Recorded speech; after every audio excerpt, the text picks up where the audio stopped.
हर हर महादेव। जय भोलेनाथ। भगवान शिव की कृपा आप सब पर सदैव बनी रहे।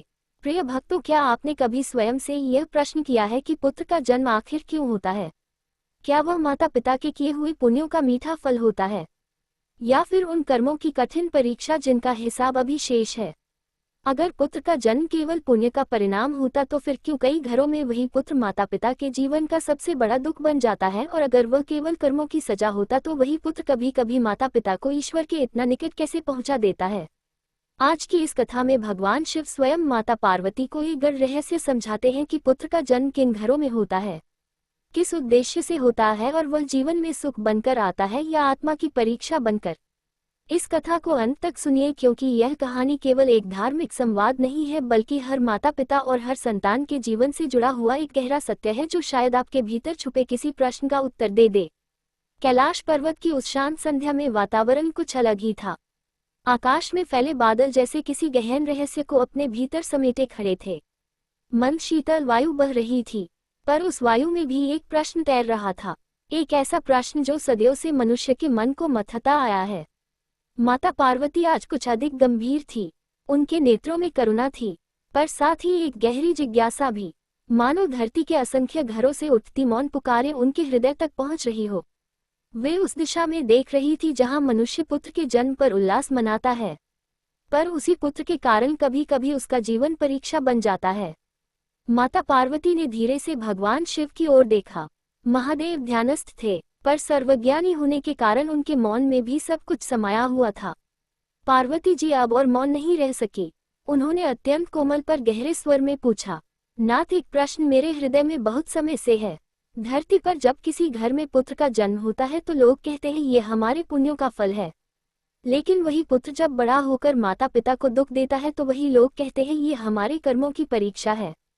क्या सच में पुत्र का जन्म केवल पुण्य का परिणाम होता है, या ये किसी कठिन कर्म परीक्षा का आरंभ भी हो सकता है? भगवान शिव ने नेत्र खोले। उनके मुख पर न मुस्कान थी न कठोरता, बस एक गहरी गंभीरता जो सत्य के भार को संभाले हुए थी। वे कुछ क्षण मौन रहे, मानो माता पार्वती के प्रश्न को नहीं बल्कि संपूर्ण मानव जाति के भीतर उठते उसी प्रश्न को सुन रहे हो। फिर उन्होंने कहा, पार्वती, यह प्रश्न जितना सरल दिखता है उत्तर उतना ही गढ़ है। पुत्र का जन्म न तो केवल पुण्य का पुरस्कार है, न ही मात्र पाप का दंड। यह आत्माओं के पूर्व जन्मों के संबंधों, ऋणों और कर्मों की एक जटिल गांठ है, जो एक घर में आकर खुलती है। माता पार्वती के नेत्र और अधिक सजग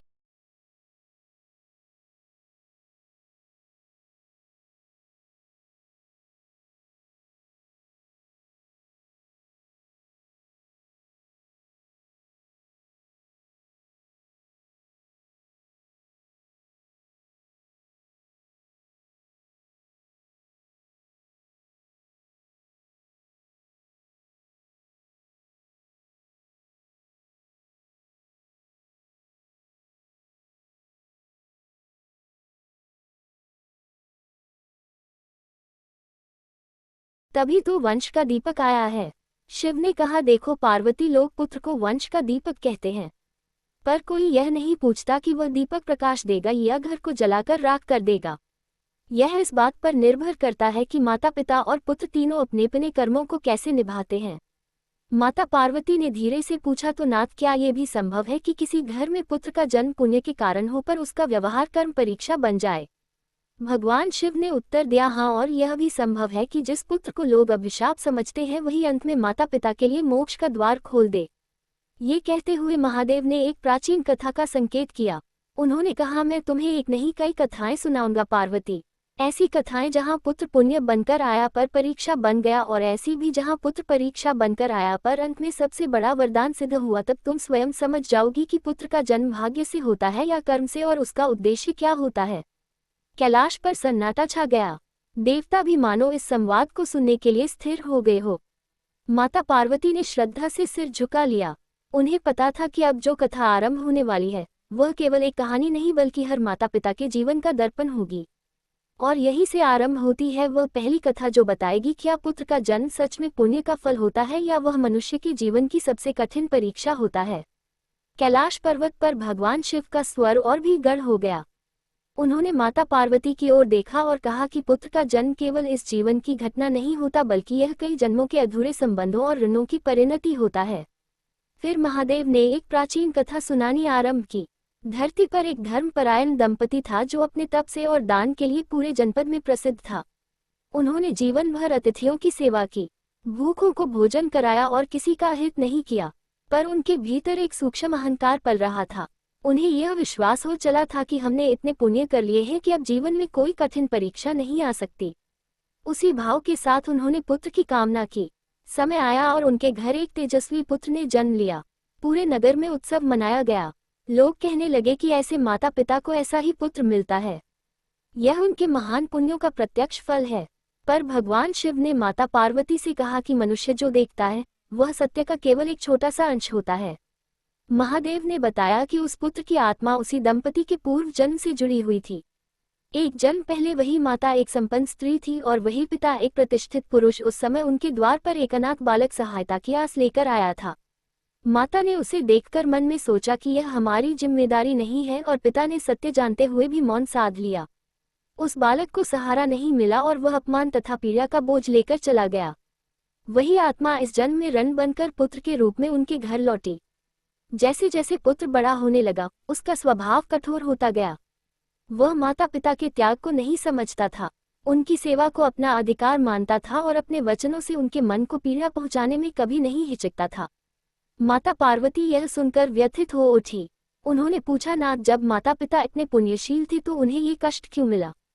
भगवान शिव ने शांत स्वर में उत्तर दिया कि पुण्य केवल सुविधा नहीं देता, वह साहस और धैर्य की भी मांग करता है।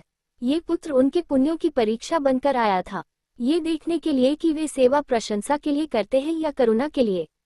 वर्ष बीतते गए, समाज कहने लगा कि यह पुत्र अभिशाप है, पर उन माता पिता ने कभी उसे त्यागा नहीं।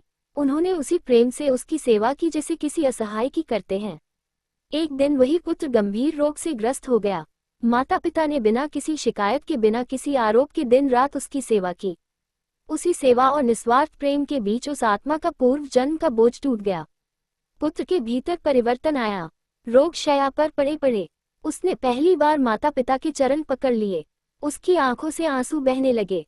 उसने स्वीकार किया कि उसने बिना जाने एक ऋण चुकाया है और उनके प्रेम ने उसे मुक्त कर दिया है। भगवान शिव ने माता पार्वती से कहा कि यही पुत्र जन्म का रहस्य है। कभी वह पुण्य का पुरस्कार नहीं होता, बल्कि करुणा की कठिन परीक्षा बनकर आता है। जो इस परीक्षा में खरा उतरता है वही सच्चे अर्थों में पुण्यवान कहलाता है। कैलाश पर गहरा मौन छा गया। माता पार्वती समझ चुकी थी कि पुत्र का जन्म केवल हर्ष का विषय नहीं, बल्कि एक गहन आत्मिक उत्तरदायित्व है। तब महादेव ने संकेत दिया कि अगली कथा में वे बताएंगे कि कैसे कभी कभी अत्यधिक पुण्य से प्राप्त पुत्र ही अहंकार का कारण बन जाता है, और वही अहंकार मनुष्य की सबसे बड़ी परीक्षा बन जाता है। भगवान शिव ने अपनी दृष्टि कैलाश से हटाकर धरती की ओर की और माता पार्वती से कहा कि अब वे उस कथा को सुनाएंगे जहां पुत्र का जन्म निसंदेह महान पुण्यों का फल था, पर वही पुण्य मनुष्य के भीतर अहंकार बनकर उसकी सबसे कठिन परीक्षा बन गया। धरती पर एक राजा था जिसने जीवन भर धर्म का पालन किया था। उसने प्रजा की सेवा को अपना परम कर्तव्य माना, अन्याय से सदा दूर रहा और दान व न्याय के कारण उसका नाम दूर दूर तक फैल गया। धीरे धीरे उसके मन में ये दृढ़ विश्वास बैठ गया कि वह जो कुछ करता है वह केवल धर्म के कारण है, और उसके जीवन में जो भी होगा वही ईश्वर की विशेष कृपा ही होगी। इसी भाव के साथ उसने पुत्र की कामना की। समय आया और उसके घर एक अत्यंत प्रतिभाशाली तथा तेजस्वी पुत्र का जन्म हुआ। ज्योतिषियों ने घोषणा की कि यह बालक पूर्व जन्मों के महान पुण्यों का प्रत्यक्ष परिणाम है और आगे चलकर राज्य को गौरव प्रदान करेगा। राजा का हृदय गर्व से भर गया। ये गर्व पहले उसके मन में और फिर उसके व्यवहार में उतरने लगा। पुत्र जैसे जैसे बड़ा हुआ उसमें असाधारण बुद्धि और पराक्रम दिखाई देने लगा।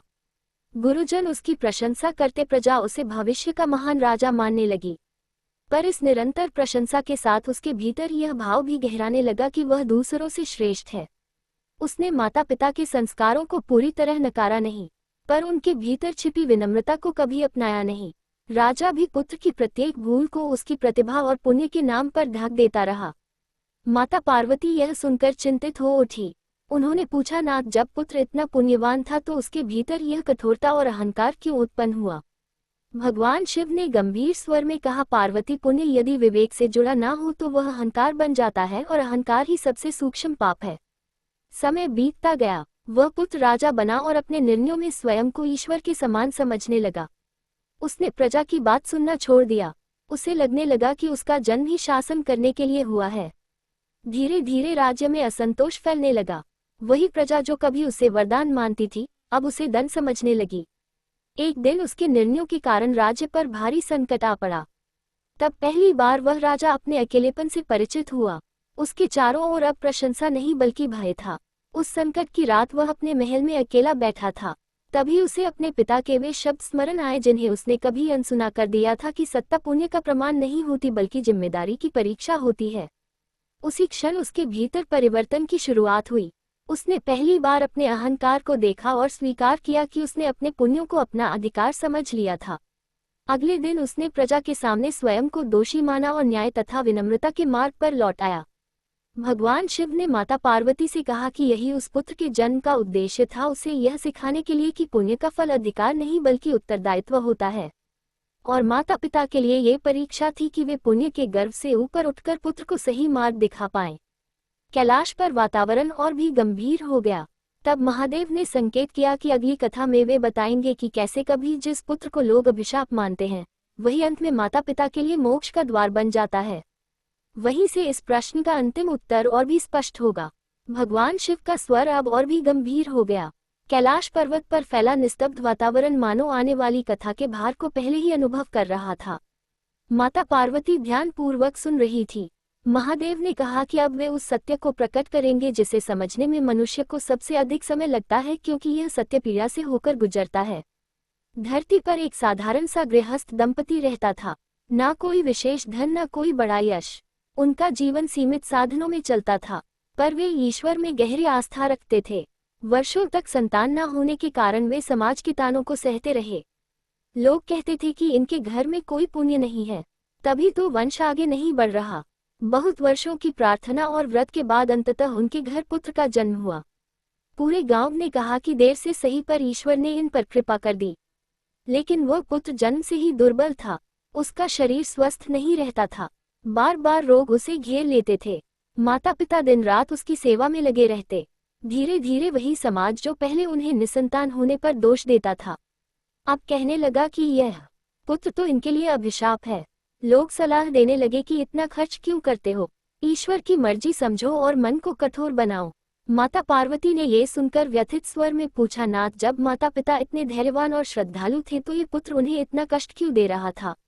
भगवान शिव ने उत्तर दिया, पार्वती, क्योंकि यह कष्ट ही उनका अंतिम संस्कार था। महादेव ने बताया कि उस पुत्र की आत्मा पूर्व जन्म में एक कठोर तपस्वी थी। उसने तप तो किया था पर करुणा नहीं सीखी थी। उसने अपने तप से मुक्ति तो चाही पर दूसरों के दुख को तुच्छ समझा। उस तपस्वी के लिए ईश्वर ने यही मार्ग चुना कि वह स्वयं असहाय बनकर जन्म ले, ताकि वह करुणा को केवल समझे नहीं बल्कि अनुभव करे। और उन माता पिता को चुना गया क्योंकि उनके भीतर सेवा करने की शक्ति थी। वर्ष बीतते गए, पुत्र बड़ा हुआ पर उसका शरीर कभी पूरी तरह स्वस्थ नहीं हुआ। माता पिता का जीवन उसकी सेवा में बीत गया। उन्होंने न कभी ईश्वर से शिकायत की, न अपने भाग्य को कोसा। जब लोग पूछते कि तुम इतने कष्ट में क्यों मुस्कुराते हो, तो वे केवल इतना कहते कि यह हमारा पुत्र है और सेवा हमारा धर्म। एक दिन वही पुत्र जो वर्षों से रोगों से जूझ रहा था, माता पिता के पास बैठा। उसकी आंखों में पहली बार एक अलग चमक थी। उसने कांपते हाथों से अपनी मां का हाथ पकड़ा और कहा कि अब वह समझ गया है कि प्रेम क्या होता है। उसी रात उसने शांतिपूर्वक प्राण त्याग दिए। माता पार्वती का हृदय कांप उठा।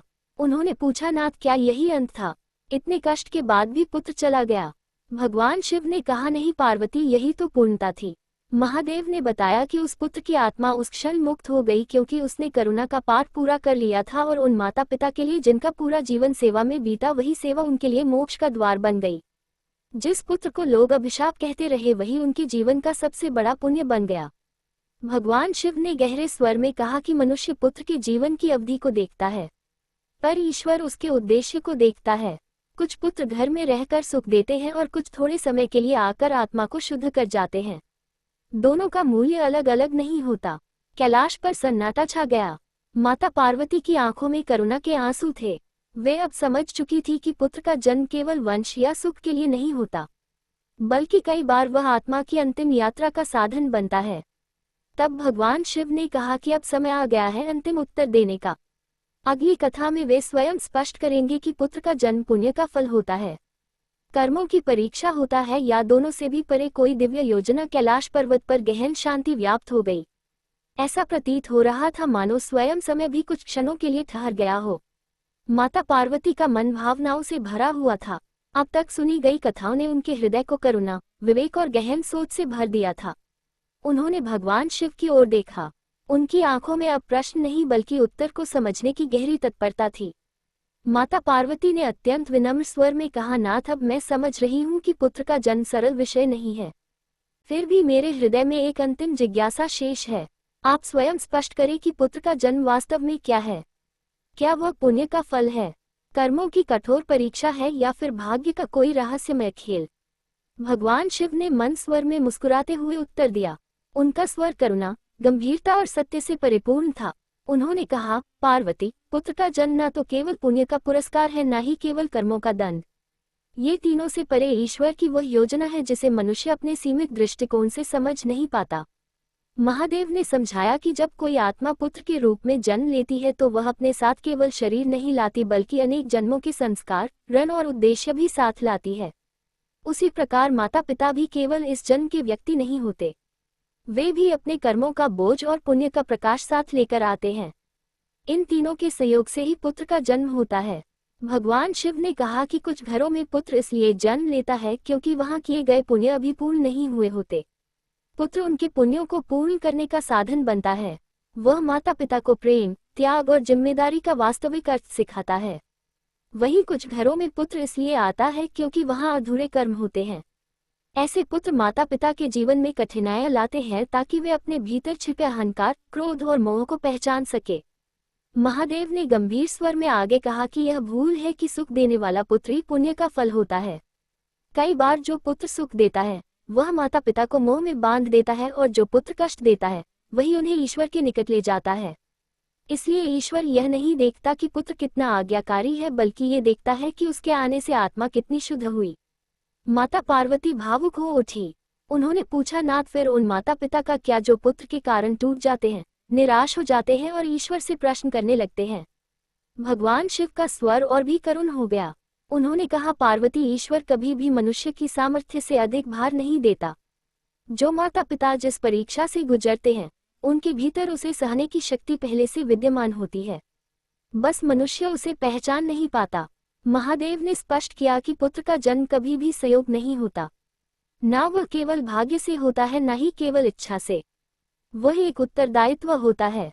पुत्र माता पिता को ये सिखाने आता है कि प्रेम अधिकार नहीं, सेवा है। संतान होना गर्व नहीं, साधना है। और पालन पोषण केवल सामाजिक कर्तव्य नहीं बल्कि आध्यात्मिक तपस्या है। भगवान शिव ने कहा कि जो माता पिता पुत्र को केवल अपने सुख का साधन मानते हैं वे अक्सर दुखी होते हैं, और जो उसे ईश्वर का भेजा हुआ उत्तरदायित्व मानते हैं वे हर परिस्थिति में संतुलित रहते हैं। पुत्र यदि आज्ञाकारी हो तो विनम्रता सिखाता है, और यदि विद्रोही हो तो धैर्य और क्षमा सिखाता है। दोनों ही स्थितियों में वह गुरु होता है। महादेव ने अंत में गहरे और स्थिर स्वर में कहा, पार्वती, पुत्र का जन्म न पुण्य का अंत है, न कर्मों का अंत, वह तो आत्मा की यात्रा का एक पड़ाव है। कुछ पुत्र माता पिता को संसार से बांधते हैं और कुछ संसार से मुक्त करते हैं। दोनों ही ईश्वर की योजना का भाग होते हैं। कैलाश पर दिव्य शांति फैल गई। माता पार्वती ने अपने नेत्र बंद कर लिए। उनके हृदय में अब कोई प्रश्न शेष नहीं था। वे समझ चुकी थी कि पुत्र का जन्म उत्सव भी है, परीक्षा भी और साधना भी। जो इसे समझ लेता है वह जीवन के हर दुख में भी अर्थ खोज लेता है। भगवान शिव ने अंतिम वचन कहे कि जो माता पिता पुत्र को पाने पर अहंकार नहीं करते और उसके कष्ट में ईश्वर को दोष नहीं देते वही वास्तव में सच्चे पुण्य के अधिकारी होते हैं। क्योंकि अंततः पुत्र माता पिता का नहीं होता, वह तो ईश्वर की अमानत होता है। कैलाश पर कुछ देर मौन छाया रहा। माता पार्वती अब पूरी तरह समझ चुकी थी कि पुत्र का जन्म केवल उत्सव नहीं बल्कि साधना है। फिर भी उनके हृदय में धरती की असंख्य माताओं की पीड़ा उमड़ आई। उन्होंने भारी स्वर में कहा, नाथ, जो माता पिता अपने पुत्र के कारण समाज में अपमान सहते हैं, जिनके पुत्र उन्हें त्याग देते हैं, उनसे कठोर शब्द कहते हैं या वृद्धावस्था में अकेला छोड़ देते हैं, उनका दोष क्या है? क्या ये भी किसी पुण्य या कर्म का ही फल है? भगवान शिव ने लंबी सांस ली। उनका स्वर अब पहले से अधिक करुण हो गया। उन्होंने कहा कि यही वह अवस्था है जहां मनुष्य ईश्वर को सबसे अधिक दोष देता है और वहीं से उसकी वास्तविक परीक्षा शुरू होती है। महादेव ने बताया कि कई बार पुत्र माता पिता की सबसे कठिन तपस्या बनकर आता है। वह न सुख देने आता है न यश बढ़ाने, वह केवल ये देखने आता है कि मनुष्य बिना अपेक्षा के भी प्रेम कर सकता है या नहीं। शिव ने एक और कथा का संकेत किया। धरती पर एक वृद्ध दंपति था। उन्होंने अपने पुत्र को बड़े संघर्षों से पढ़ाया, योग्य बनाया और समाज में प्रतिष्ठित किया। पुत्र सफल हुआ, पर सफलता के साथ उसके भीतर यह भाव आ गया कि अब माता पिता उसके जीवन का बोझ है। उसने उन्हें अपने निर्णयों से अलग कर दिया। धीरे धीरे संवाद समाप्त हो गया। माता पिता उसी घर में रहते हुए भी अकेले पड़ गए। माता पार्वती का हृदय भर आया। उन्होंने पूछा, नाथ, क्या ऐसे माता पिता असफल हैं? भगवान शिव ने दृढ़ स्वर में कहा, नहीं पार्वती, वे असफल नहीं है। वे उस आत्मा के लिए तप कर रहे हैं जो इस जन्म में अहंकार में फंस गई है। महादेव ने समझाया कि जब कोई आत्मा अत्यधिक भौतिक सफलता के कारण धर्म से दूर हो जाती है, तब ईश्वर उसे उन्हीं माता पिता के पास भेजता है जो बिना किसी स्वार्थ के उसका भार उठा सके। ऐसे माता पिता का जीवन भले ही कष्ट में दिखे, पर उनकी आत्मा अत्यंत तेजस्वी होती है। उनका मौन सहना, शिकायत न करना और फिर भी प्रेम बनाए रखना एक महान तपस्या होती है। भगवान शिव ने कहा कि ऐसे पुत्र माता पिता को ये सिखाने आते हैं कि प्रेम का अर्थ बदले में प्रेम पाना नहीं है। सच्चा प्रेम वह है जो उपेक्षा में भी बना रहे। जो माता पिता इस परीक्षा में टूटते नहीं, वही अपने कर्मों को पूर्ण करते हैं।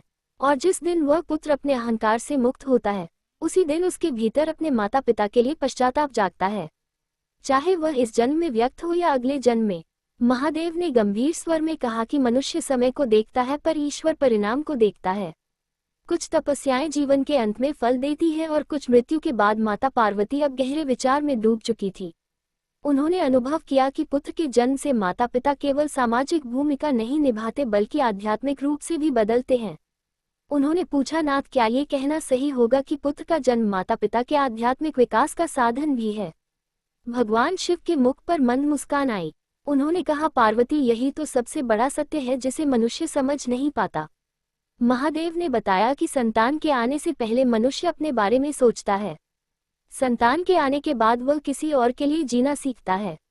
यही परिवर्तन आत्मा को विस्तार देता है।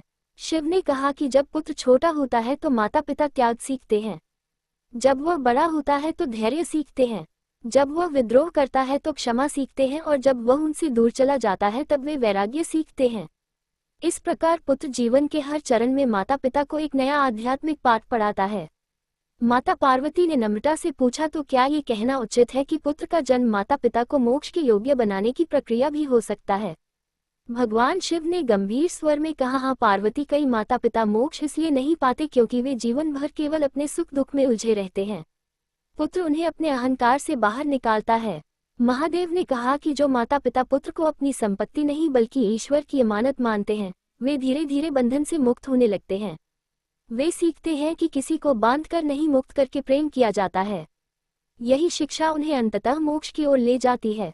भगवान शिव ने अंतिम वाक्य में कहा कि पुत्र का जन्म जीवन का केंद्र नहीं, जीवन का साधन है।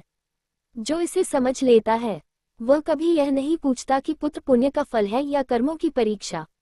वह केवल ये समझता है कि पुत्र ईश्वर द्वारा दी गई एक जिम्मेदारी है जिसे निभाकर आत्मा को आगे बढ़ना है। कैलाश पर दिव्य प्रकाश फैल गया। माता पार्वती ने नमन किया। उनका हृदय अब शांत था, पर यह शांति गहरी समझ से उत्पन्न हुई थी। माता पार्वती अब इस संवाद को केवल सुन नहीं रही थी बल्कि भीतर गहराई से अनुभव कर रही थी। उन्होंने धीमे स्वर में पूछा, नाथ, शास्त्रों में पितृन की बात कही गई है। क्या पुत्र का जन्म उसी ऋण से भी जुड़ा होता है जिसके बारे में मनुष्य बहुत कम समझ पाता है? भगवान शिव का स्वर गंभीर हो गया। उन्होंने कहा कि पितृन केवल पूर्वजों का नाम आगे बढ़ाने का दायित्व नहीं है, बल्कि यह आत्माओं के बीच चलने वाला एक सूक्ष्म प्रवाह है। पुत्र का जन्म कई बार इसलिए होता है क्योंकि वंश की आत्माओं के कुछ कर्म अधूरे रह जाते हैं। वे कर्म किसी एक जीवन में पूरे नहीं हो पाते, इसलिए वही आत्माएं नए रूप में लौटती हैं, पुत्र बनकर। महादेव ने बताया कि जब कोई परिवार अपने पूर्वजों के कर्मों को भूल जाता है, उनके मूल्यों को त्याग देता है या केवल भौतिक उन्नति को ही जीवन का लक्ष्य बना लेता है, तब ईश्वर ऐसे घरों में पुत्र भेजता है जो उस वंश को आईना दिखा सके। कभी वह पुत्र धर्म का दीपक बनकर आता है और कभी वह संघर्ष बनकर आता है। दोनों ही स्थितियों में उसका उद्देश्य एक ही होता है, वंश को उसके वास्तविक मार्ग की याद दिलाना। शिव ने एक उदाहरण दिया। धरती पर एक ऐसा वंश था जो कभी अत्यंत धर्मपरायण रहा था। समय के साथ उनके वंशजों ने केवल धन और प्रतिष्ठा को महत्व देना शुरू कर दिया। वृद्ध जनों की बातें उपेक्षित होने लगी। तब उसी वंश में एक पुत्र का जन्म हुआ जो जन्म से ही विद्रोही स्वभाव का था। वह परंपराओं से प्रश्न करता था, आडंबर को नकारता था और सत्य के लिए टकराने से नहीं डरता था। परिवार ने उसे कलंक कहा, पर वही पुत्र अंततः पूरे वंश को गलत मार्ग से लौटाकर धर्म की ओर ले आया। माता पार्वती ने ये सुनकर कहा, तो नाथ, कई बार जिस पुत्र को लोग बदनाम करते हैं वही पितृन चुकाने का साधन होता है। भगवान शिव ने उत्तर दिया कि हाँ, क्योंकि पितृन का अर्थ आज्ञाकारी संतान नहीं बल्कि सच का वह भार है जिसे उठाकर वंश आगे बढ़ सके। जो परिवार इसे समझ लेता है वह पुत्र को दबाता नहीं बल्कि समझने का प्रयास करता है। महादेव ने कहा कि पुत्र का जन्म कई बार माता पिता के नहीं बल्कि पूरे वंश के कर्मों का परिणाम होता है। इसलिए ये सोचना कि पुत्र केवल हमारे पुण्य या पाप का फल है, सत्य को अधूरा देखना है। वह तो कई पीढ़ियों की कथा को अपने भीतर समेटे होता है। माता पार्वती अब शांत थी, पर उनकी आंखों में गहन भावनाएं थी। उन्होंने कहा, नाथ, इन सभी कथाओं को सुनकर मुझे लगता है कि पुत्र का जन्म माता पिता के जीवन का अर्थ ही बदल देता है। भगवान शिव ने सहमति में सिर हिलाया और कहा कि यही इस पूरे रहस्य का सबसे मानवीय पक्ष है।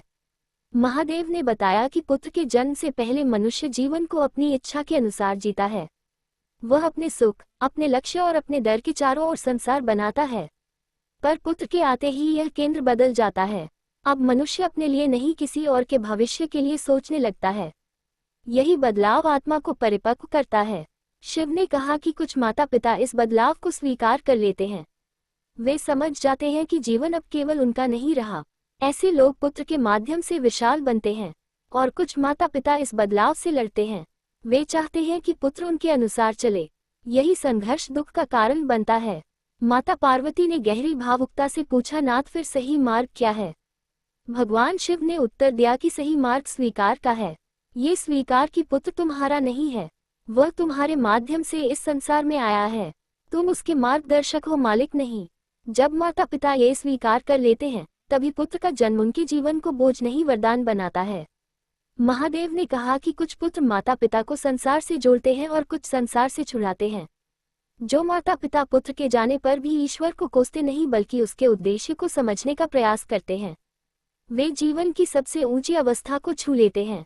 उनके लिए पुत्र का जन्म केवल एक घटना नहीं बल्कि आत्मिक यात्रा बन जाता है। भगवान शिव ने अंतिम वाक्यों में कहा कि पुत्र का जन्म मनुष्य को ये सिखाने आता है कि जीवन केवल पाने का नाम नहीं है, जीवन छोड़ने, सहने और समझने का नाम भी है। जो ये सीख लेता है उसके लिए पुत्र पुण्य भी है, परीक्षा भी और अंततः मोक्ष का मार्ग भी। कैलाश पर्वत पर दिव्य शांति छा गई। माता पार्वती ने नमन किया। उनके हृदय में अब कोई प्रश्न नहीं था, केवल गहन स्वीकार था। ये स्वीकार कि पुत्र का जन्म ईश्वर का सबसे रहस्यमय और सबसे करुण उपहार है। माता पार्वती अब शांत थी, पर उनका मन अत्यंत सजग था। उन्होंने धीमे स्वर में पूछा, नाथ, आपने कर्म, पुण्य और पितृन की बात समझा दी, पर मनुष्य अपने जीवन में सबसे अधिक जिस शब्द का सहारा लेता है वह है भाग्य। लोग कहते हैं जैसा भाग्य होगा वैसा ही पुत्र मिलेगा। क्या पुत्र का जन्म सच में भाग्य से तय होता है? भगवान शिव कुछ क्षण मौन रहे, फिर उन्होंने कहा कि भाग्य वह शब्द है जिसके पीछे मनुष्य अपनी समझ की सीमा छिपा लेता है। भाग्य कोई आकस्मिक घटना नहीं है, वह पूर्व कर्मों की संगठित परिणति है। पुत्र का जन्म भी उसी क्रम का हिस्सा होता है। महादेव ने समझाया कि जब कोई आत्मा पुत्र के रूप में जन्म लेती है तो उसके लिए माता पिता का चयन आकस्मिक नहीं होता। ईश्वर उस घर को चुनता है जहां उस आत्मा के संस्कारों का सबसे उपयुक्त वातावरण मिल सके। इसलिए कभी एक शांत आत्मा कठोर माता पिता के यहाँ जन्म लेती है और कभी एक उग्र आत्मा अत्यंत कोमल हृदय वाले माता पिता के यहाँ आती है। दोनों ही स्थितियों में उद्देश्य संतुलन का होता है। भगवान शिव ने कहा कि मनुष्य भाग्य को बाहरी घटना मानता है, पर वास्तव में भाग्य आत्मा का अनुशासन है। पुत्र का जन्म उस अनुशासन की एक कड़ी है। वह माता पिता और पुत्र दोनों के लिए सीख लेकर आता है। कभी वह माता पिता को धैर्य सिखाने आता है तो कभी पुत्र को विनम्रता।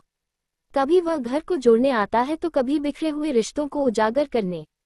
माता पार्वती ने पूछा, नाथ, फिर ऐसा क्यों होता है कि एक ही परिवार में दो पुत्र होते हैं पर दोनों का स्वभाव और भाग्य बिल्कुल अलग होता है? भगवान शिव ने उत्तर दिया कि क्योंकि आत्माएं अलग अलग होती हैं। शरीर एक वंश से आता है पर आत्मा अपने साथ अपने कर्म लेकर आती है। एक ही माता पिता के यहाँ जन्म लेकर भी दोनों पुत्र अलग अलग उद्देश्य निभाने आते हैं। एक माता पिता के सुख के लिए, दूसरा उनके भीतर छिपे मोह को तोड़ने के लिए। महादेव ने कहा कि पुत्र के रूप में आने वाली आत्मा माता पिता को ये याद दिलाने आती है कि जीवन नियंत्रण का विषय नहीं है। जो माता पिता यह मान लेते हैं कि सब कुछ उनके हाथ में है, वे सबसे अधिक दुखी होते हैं, और जो ये स्वीकार कर लेते हैं कि वे केवल माध्यम हैं, वे हर परिस्थिति में संतुलित रहते हैं। भगवान शिव ने अंत में कहा कि भाग्य कोई दंड नहीं है, भाग्य आत्मा की पाठशाला है। पुत्र का जन्म उसी पाठशाला का एक अध्याय है जिसे समझकर मनुष्य आगे बढ़ सकता है या न समझकर उसी चक्र में उलझा रह सकता है। माता पार्वती ने अनुभव किया कि अब ये संवाद अपने चरम की ओर बढ़ रहा है। उन्होंने हाथ जोड़कर कहा, नाथ अब आप अंतिम उपदेश दीजिए ताकि जो माता पिता इस कथा को सुने वे केवल समझे ही नहीं बल्कि अपने जीवन में उतार भी सकें। भगवान शिव का स्वर अत्यंत स्थिर और करुण हो गया। उन्होंने कहा कि पुत्र को समझने का पहला नियम ये है कि उसे अपनी संपत्ति न समझा जाए। पुत्र को ईश्वर की अमानत मानो जिसे कुछ समय के लिए तुम्हें सौंपा गया है। जब यह भाव मन में बैठ जाता है तो अपेक्षाएं अपने आप कम हो जाती हैं। महादेव ने कहा कि पुत्र का व्यवहार चाहे जैसा हो, माता पिता को ये स्मरण रखना चाहिए कि वे उसके जीवन के प्रथम गुरु हैं। उनका आचरण ही उसकी सबसे बड़ी शिक्षा है। जो माता पिता स्वयं क्रोध, अहंकार और असंतोष में डूबे रहते हैं, वे पुत्र से शांति की अपेक्षा नहीं कर सकते। भगवान शिव ने आगे कहा कि पुत्र यदि आज्ञाकारी हो तो माता पिता को गर्व नहीं करना चाहिए, और यदि वह विद्रोही हो तो उन्हें स्वयं को असफल नहीं मानना चाहिए। दोनों ही स्थितियां ईश्वर की योजना का हिस्सा हैं। आज्ञाकारी पुत्र माता पिता की सेवा भावना को परखता है और विद्रोही पुत्र उनके धैर्य को। माता पार्वती भावुक हो उठी। उन्होंने पूछा, नाथ और यदि पुत्र जीवन में बहुत दूर चला जाए, माता पिता को अकेला छोड़ दे? भगवान शिव ने कोमल स्वर में कहा कि तब माता पिता को ये समझना चाहिए कि उनका दायित्व समाप्त नहीं हुआ, केवल उसका स्वरूप बदल गया है। अब उनका कर्तव्य अधिकार नहीं, प्रार्थना है। जो माता पिता पुत्र को बांधने के बजाय उसके लिए प्रार्थना करना सीख लेते हैं, वे सबसे अधिक मुक्त होते हैं।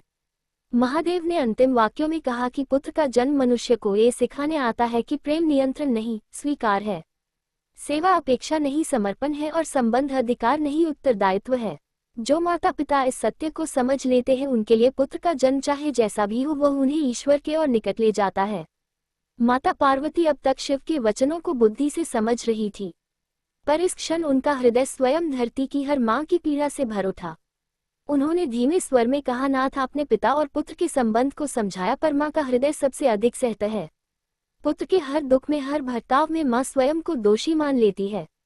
उस पीड़ा का क्या अर्थ है? भगवान शिव का स्वर अत्यंत कोमल हो गया। उन्होंने कहा कि मां का प्रेम इस संसार की सबसे गहन तपस्या है। वह तपस्या जिसमें कोई मंत्र नहीं, कोई नियम नहीं, केवल निरंतर सहनशीलता होती है। पुत्र जब जन्म लेता है तो मां केवल शरीर नहीं देती, वह अपने जीवन का एक अंश दे देती है। इसीलिए पुत्र का हर पतन, हर गलत निर्णय मां के भीतर एक मौन प्रश्न छोड़ जाता है कि कहीं कमी मुझमें तो नहीं रह गई। महादेव ने कहा कि धरती पर अनगिनत माताएं ऐसी हैं जिनके पुत्र उनके सपनों के अनुरूप नहीं बनते। वे समाज की अपेक्षाओं पर खरे नहीं उतरते। कभी वे क्रोधी बन जाते हैं, कभी भटक जाते हैं, कभी मां से दूर हो जाते हैं। पर मां का प्रेम वहां भी समाप्त नहीं होता। वह मौन में रोती है पर पुत्र के सामने मुस्कान रखती है। यही मौन उसका सबसे बड़ा त्याग है। भगवान शिव ने बताया कि मां का यह मौन केवल भावनात्मक नहीं, आध्यात्मिक भी होता है। वह ईश्वर से शिकायत नहीं करती बल्कि प्रार्थना करती है। वह पुत्र को बदलने की जिद नहीं करती बल्कि स्वयं को और धैर्यवान बनाती है। यही कारण है कि कई बार पुत्र देर से सही पर अंततः मां की उस मौन तपस्या के आगे झुक जाता है। माता पार्वती की आंखों में आंसू आ गए। उन्होंने कहा, नाथ तो क्या मां का ये सहना भी किसी आत्मिक योजना का हिस्सा होता है? भगवान शिव ने उत्तर दिया कि हाँ, मां का सहना पुत्र के भीतर करुणा जगाने का सबसे शक्तिशाली माध्यम होता है। कई आत्माएं तर्क से नहीं बदलती, वे केवल प्रेम के भार से टूटती हैं। महादेव ने कहा कि जो मां अपने पुत्र के कारण अपमान, अकेलापन और पीड़ा सहकर भी उसके लिए शुभ कामना करती रहती है, वह केवल मां नहीं रहती, वह साधिका बन जाती है। उसका जीवन स्वयं एक यज्ञ बन जाता है जिसमें उसका धैर्य आहुति बनता है। माता पार्वती अब समझ रही थी कि इस संवाद का अंतिम चरण पुत्र के भीतर घटने वाले परिवर्तन को उजागर करेगा। उन्होंने प्रश्न किया, नाथ, जब माँ और पिता इतना सहते हैं तो क्या पुत्र के भीतर कभी वह क्षण आता है जब वह अपने कर्मों को देख सके? भगवान शिव ने गंभीर स्वर में कहा कि वह क्षण अवश्य आता है, पर वह तभी आता है जब आत्मा थक जाती है, जब अहंकार, सफलता, क्रोध और मोह सब व्यर्थ प्रतीत होने लगते हैं। वही क्षण पुत्र के लिए जागरण का क्षण होता है। महादेव ने बताया कि बहुत से पुत्र अपने जीवन के प्रारंभिक वर्षों में माता पिता की कीमत नहीं समझते। उन्हें लगता है कि माता पिता तो सदैव रहेंगे, वे अपने मार्ग पर बढ़ते रहते हैं, कभी पीछे मुड़कर नहीं देखते। पर जीवन का एक मोड़ ऐसा आता है जब उन्हें अकेलापन घेर लेता है। तब उन्हें स्मरण आता है कि जिन लोगों ने बिना शर्त साथ दिया था, वे पीछे छूट गए। भगवान शिव ने कहा कि उस क्षण पुत्र को माँ का मौन स्मरण आता है, वह मौन जिसमें कोई शिकायत नहीं थी। पिता का संयम स्मरण आता है जिसमें कोई आरोप नहीं था, और तभी उसके भीतर पश्चाताप जन्म लेता है। ये पश्चाताप आत्मा को झकझोर देता है। वह पहली बार समझता है कि उसने जिन संबंधों को हल्के में लिया वही उसके जीवन की नींव थी। माता पार्वती भावुक हो उठी। उन्होंने पूछा, नाथ, यदि वह पश्चाताप बहुत देर से आए तब भी क्या उसका मूल्य होता है? भगवान शिव ने उत्तर दिया कि ईश्वर के यहाँ देर नाम की कोई वस्तु नहीं होती। एक सच्चा पश्चाताप अनेक जन्मों के कर्मों को हल्का कर सकता है।